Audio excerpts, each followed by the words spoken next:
On devrait plutôt évoquer les marchés de la reconstruction des pays post-crise. Comme on l'a évoqué dans d'autres circonstances, un pays sortant de crise passe par deux phases. La première, c'est une phase humanitaire où les ONG viennent apporter à la population le strict minimum pour pouvoir survivre.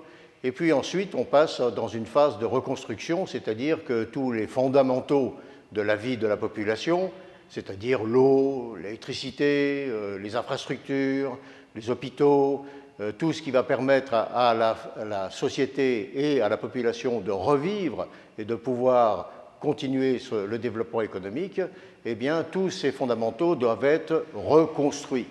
Et de cette reconstruction est engagée par les institutions internationales, et notamment par l'ONU, et ils ont cette particularité, c'est qu'ils sont financés à 100%, soit par l'ONU, soit par l'Europe. Si je prends le cas du Mali, 9 milliards de dollars ont été déversés par l'ONU sur ce pays post-crise. Les entreprises françaises sont présentes à hauteur de 50-60 millions d'euros. Il y a donc un problème. Elles ne sont pas présentes parce que d'abord, elles ne savent pas comment faire. Et surtout, quand elles découvrent les appels d'offres de l'ONU et qu'elles veulent répondre, c'est beaucoup trop tard. Les jeux sont déjà faits. Mais aussi, ces entreprises ne peuvent pas assumer seules les métiers correspondant aux besoins. Et donc, elles essayent de trouver d'autres partenaires, mais c'est beaucoup trop tard. Et puis, en finale, et c'est peut-être le plus important, c'est que ces entreprises pensent que l'État va les aider, les accompagner, les protéger sur ce sujet qu'elles considèrent comme étant un sujet politique et un sujet étatique. Et donc, comme ceci ne se fait pas, eh bien, les entreprises restent en France et ne sont pas sur le terrain. Il faut simplement avoir une organisation qui soit une organisation globale, une organisation qui est structurée juridiquement, peut-être sous la forme d'une association, loi 1901, ou d'une fondation, une autre structure juridique, ce n'est pas très important. Ce qui est important, c'est que cette structure doit engerber l'ensemble des entreprises dont le métier correspond aux besoins du terrain. C'est extrêmement important, ce qui va permettre de mener des actions transverses, des actions communes, pour pouvoir répondre aux offres et aux appels d'offres. Mais cette structure ne peut pas se dispenser d'une structure amont que nous pouvons appeler une structure d'anticipation. Il s'agit de disposer, toujours dans cette structure, d'une cellule d'anticipation qui va être une cellule de veille, qui va donc veiller les différents pays post-crise ou qui seront post-crise. Si je prends le cas actuel, il s'agirait de veiller sur la Syrie, sur l'Irak, sur les pays qui ont des particularismes et qui ouvriront des secteurs de la reconstruction d'ici quelques années. Et donc, cette cellule de crise, cette cellule de veille qui correspond à la crise, cette cellule de veille va aussi traiter un réseau d'information qui va être un réseau national, mais qui va être aussi un réseau sur le pays en question et un réseau international, puisqu'il faudra aussi avoir des contacts avec les organisations, l'ONU, peut-être voire éventuellement avec les ONG. Et ce réseau doit être aussi un réseau d'influence, parce qu'il faut que l'ONU, les ONG, les institutions nationales soient informées de la présence de cette organisation et des capacités qui sont les leurs. Ceci est extrêmement important.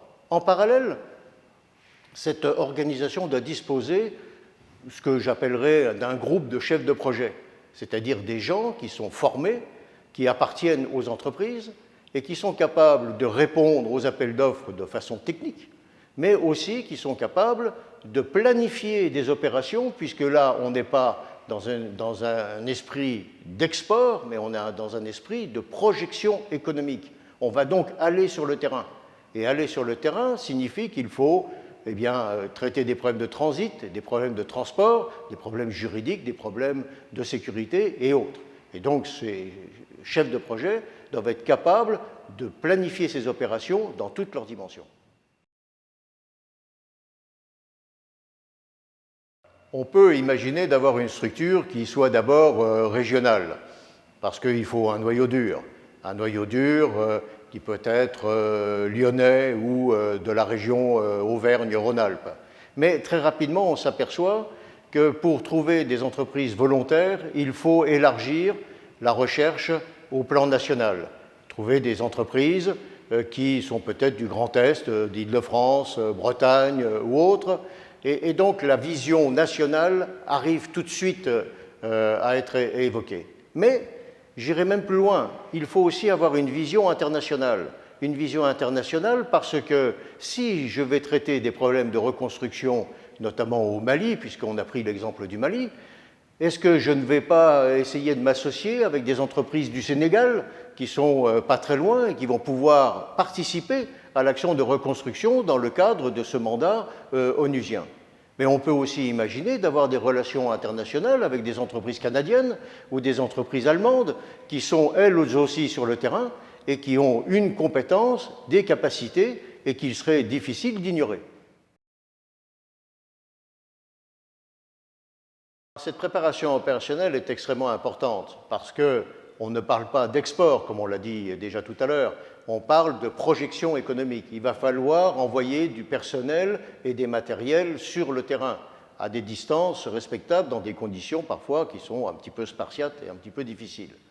Si je pose la question à un chef d'entreprise, homme ou femme, est-ce que votre famille est tout à fait d'accord pour que vous alliez passer 6 mois au Mali, à Bamako, à Gao ou ailleurs? La réponse peut ne pas être celle que l'on attend, parce qu'il y a quelques inquiétudes concernant la situation terrain, des maladies, des problèmes de sécurité ou autres. Et donc, cette préparation opérationnelle sert essentiellement à mettre les personnels et les matériels en condition pour pouvoir agir sur le terrain. Ça passe par des vaccins, ça passe par la connaissance du terrain, par la connaissance de l'environnement, les connaissances culturelles des personnes que l'on va rencontrer, pour éviter de faire des impairs ou éviter de se mettre dans des situations juridiques difficiles. Et toute cette préparation opérationnelle est indispensable pour que les entreprises puissent se déployer au mieux de leurs intérêts et de leurs formes.